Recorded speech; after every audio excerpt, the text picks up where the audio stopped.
So I was gone for quite a while, and now I'm back. And all I can think is, what now?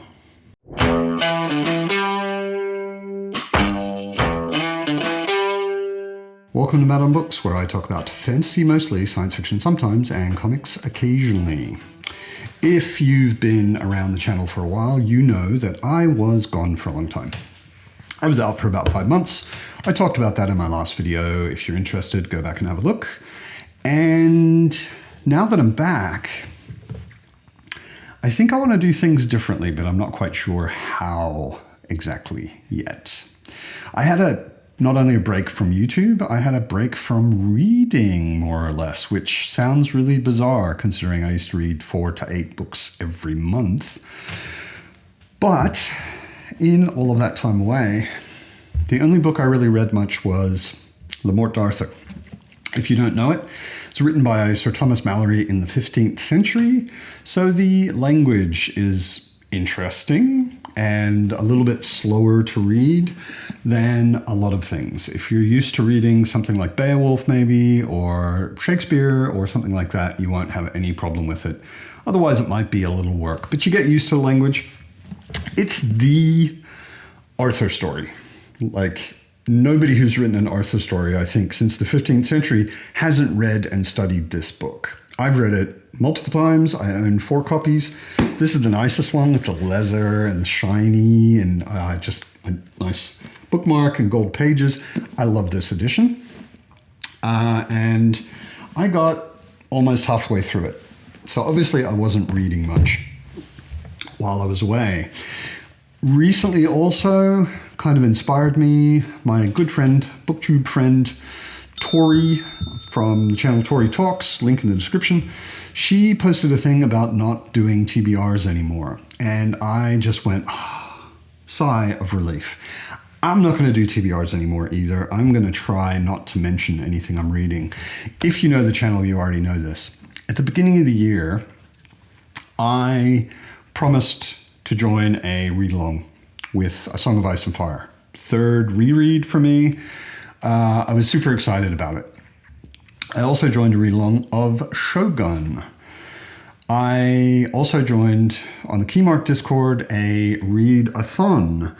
I also started a read-along on my own channel for The Realm of the Yodelings. I think I committed to maybe even a couple more things. Pretty much all of those fell through. I dropped Shogun pretty quickly. I dropped out of the Song of Ice and Fire read-along after a couple of books. I kept up the read-along on my channel. I wanted to scale down so that if I'm going to promise you a read-along that we do together, that we actually do that and I don't get overwhelmed with other things. I was doing way too much. And I was also kind of TBR videoing pretty regularly and not really keeping up with those, or feeling like I was maybe under a bit of pressure to do a certain number of books each month, to read the books I told you I was going to read each month, that kind of thing. In the break, I came back to the whole idea of reading at all is to enjoy it. And maybe I've read a lot of books, so I'm good at recommending things maybe. I'm learning to get better at reviews, so maybe those are useful to you. But the main thing is I want to come to these videos enjoying what I'm doing, enjoying the books I'm reading and enjoying making videos and telling you about those books. Setting a long-term number of book goal or number of books, or I'm going to read exactly this, which then a week later I don't really feel like reading maybe. Those are not really conducive to me enjoying the channel as much as I could. So I won't be doing any TBRs anymore. I will be doing, goal right now is 1 video a week. I will give you every now and then a summary of the things I've read, and try not to plan too far ahead. Having said that, I was actually sitting right where the camera is a couple of days ago and looking at my bookshelf, which is behind me, and thinking, damn, there's so many books. And there's so many books I haven't read. And there's so many books I have read that I desperately want to reread because they're awesome. And feeling a bit lost as to what to do, what to read. So I thought I'd share a summary, at least to start with, of the series I have started and not finished with you. So let's go to the shelf for that, and then we'll be back at the desk. So this is a bit of an experiment. I am uncertain if the lighting works. I'm uncertain if the microphone is too far away or too close. The only thing I'm certain of is that when I stand up like this, I look fat. So, started but unfinished series. When I started reading the Book of the New Sun with Philip Chase, I read in my edition the foreword, which was by Ada Palmer, who I'd never heard of before. But it was an interesting foreword, which to me is bizarre. Most forewords are a little bit boring, maybe interesting, but hers was really good. And I thought, if she's writing forewords to Gene Wolfe's books, and she's calling Gene Wolfe her main, above all others, influence, she must be good. And I was right. I read Too Like the Lightning, which I don't know if that's in focus or out of focus. Too Like the Lightning, which first of all has a cool title, which I love. It's the first book in a 4-book series called Terra Ignota. It's science fiction. It's definitely totally science fiction. And I loved it. In a week and a half, 2 weeks, I quickly then read Seven Surrenders, the second book, and The Will to Battle, the third book. Then I got to the fourth book, Perhaps the Stars. Perhaps the Stars is almost, well, it's as thick as the first 2 books put together. And it's about as thick as my arm, which is about where I call a book thick. This is a thick book. I don't know if I was intimidated by the thickness, or if I was a little overloaded, or if I was just not in the mood, but I didn't read the fourth book yet. So that's definitely on my list. It's a world, I would say it's a science fiction future world that is better and more interestingly imagined than any I've read before. So that's high praise, because I've read a fair bit of science fiction, although I don't talk about it that much on the channel. Great books. I assume that the fourth one is also great, even greater maybe because of the climax, but I still need to get to it. So, Long Price Quartet. I've heard from a lot of people that it's really, really good. I talked to Joanna. I always have a problem with her name because it would be pronounced Johanna in Germany, and I had a Danish girlfriend a while ago called Johanna. So all spelled the same as Joanna. Anyway, Joanna, one of my favorite people on booktube, and I agreed to read Long Price Quartet together. This is 2 books in one. It's a 4-book series. Each book is relatively slim, as you can see by this being 2 books. This is the second bind-up of 2 books. So I read the first book, A Shadow in Summer. It's got some really different ideas in it for fantasy, especially around magic. And different ideas, original ideas, are exactly what I love. So I was really excited to read this, and I really enjoyed the first one. Don't get me wrong. But I stopped there because I think this was about the time when my mood and my channel and my reading was kind of going downhill. So I didn't get to Betrayal in Winter, which is the second one, or An Autumn War, or The Price of Spring, which are the third and fourth ones. So I've got those to get to, and I'm looking forward to them. Unfortunately for you, if you are a Jade War fan, I will not be finishing. If you're a Greenbone Saga fan, I won't be finishing it. I read Jade City. I really enjoyed it. I really did enjoy it. I sat out on my balcony reading it every day and read through it quite quickly and really enjoyed it in the end. Didn't totally blow my mind, but I enjoyed it. Then I read Jade War. Jade War kind of bored me. It felt like nothing happens. There's a lot of talking, but really 90% or more of this book is people sitting and talking. And it just, I wanted to like it. I've heard so many people say it's so good, but it just bored the hell out of me. I have down here on my TBR shelf, I have Jade Legacy, but I just won't be reading it because it just bored me so much. So yeah, that's one I won't be continuing. Let's go back to what I will be continuing. This, from here, let's put him up there. From here over to here is my Realm of the Elderlings collection. It's all of the books of the Realm of the Elderlings, and these are special editions of the Farseer trilogy, which are also here in paperback. Beginning of the year, started a read-along on my channel. You may be actually reading along. And we read the Farseer trilogy, which was awesome. And I did a discussion with Evie and Madison and Derry on that trilogy, which was so much fun. And then I read a short story recommended by Derry, the preeminent booktube Realm of the Elderlings expert. In this book called The Inheritance, there's a story in here called Homecoming, which is set in the Rainwilds. The Rainwilds are slightly introduced in the Farseer trilogy, and you get more about them in live ships, which is why it kind of fits in between them quite well. So I read that, and then I raced through live ships and loved it. I would say probably my favorite of the entire series. I've read the whole thing before, except the final trilogy, the Fitz and the Fool trilogy.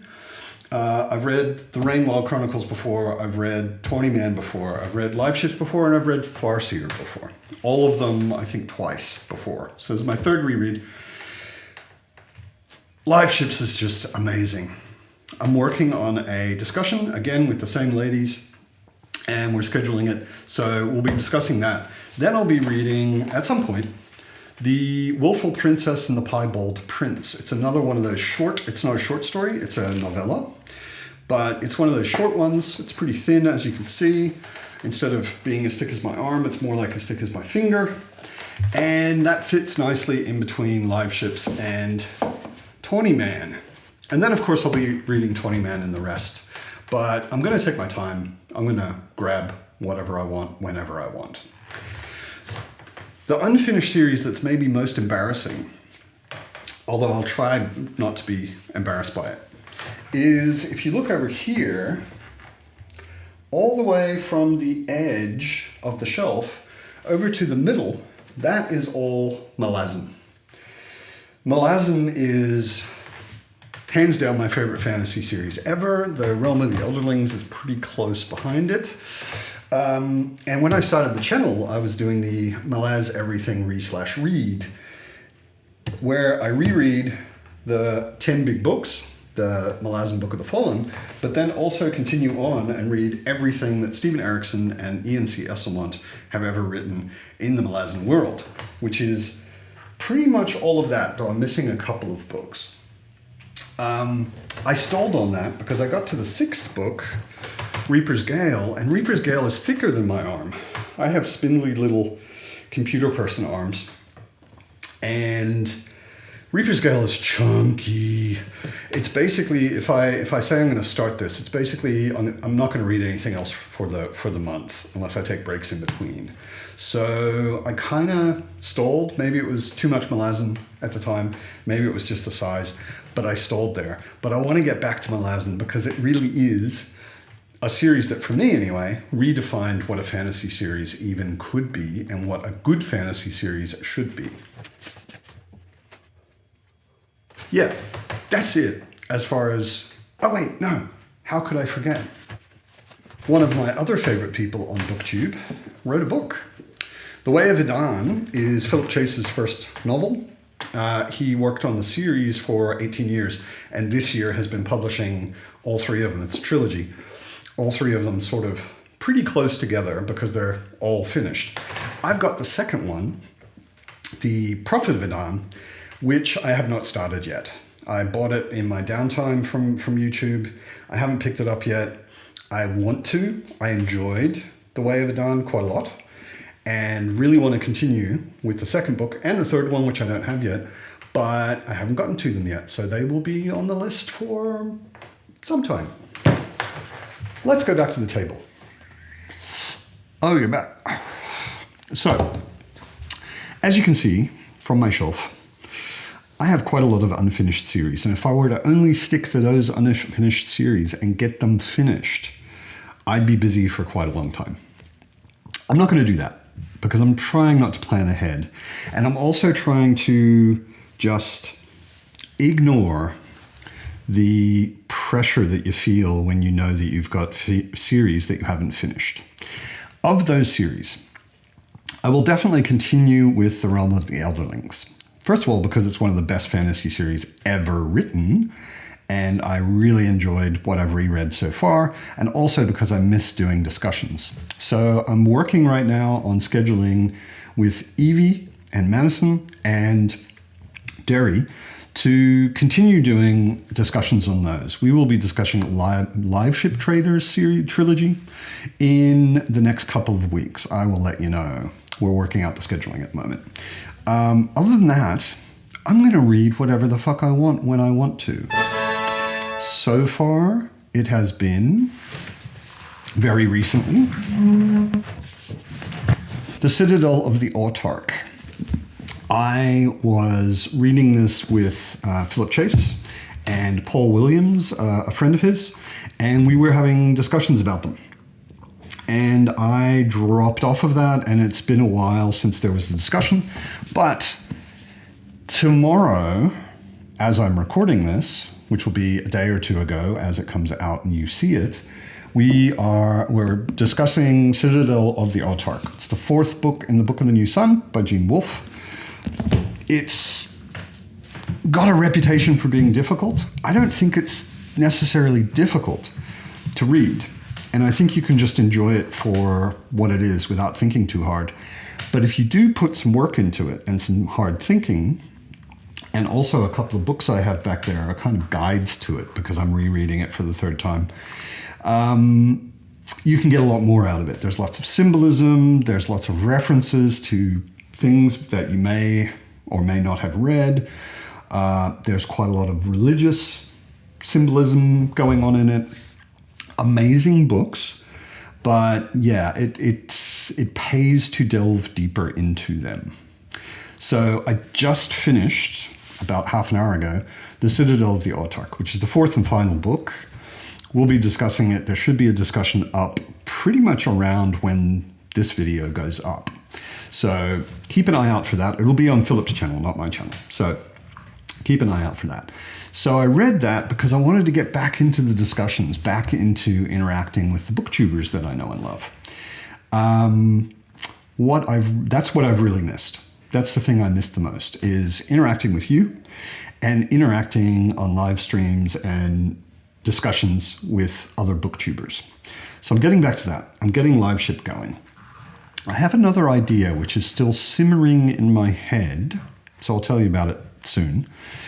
But I'm basically going to pick up whatever the hell I want to, when I want to, and then I'll share it with you. Share my thoughts, share a review if it's a really good book worth reviewing, share just how the reading journey is going.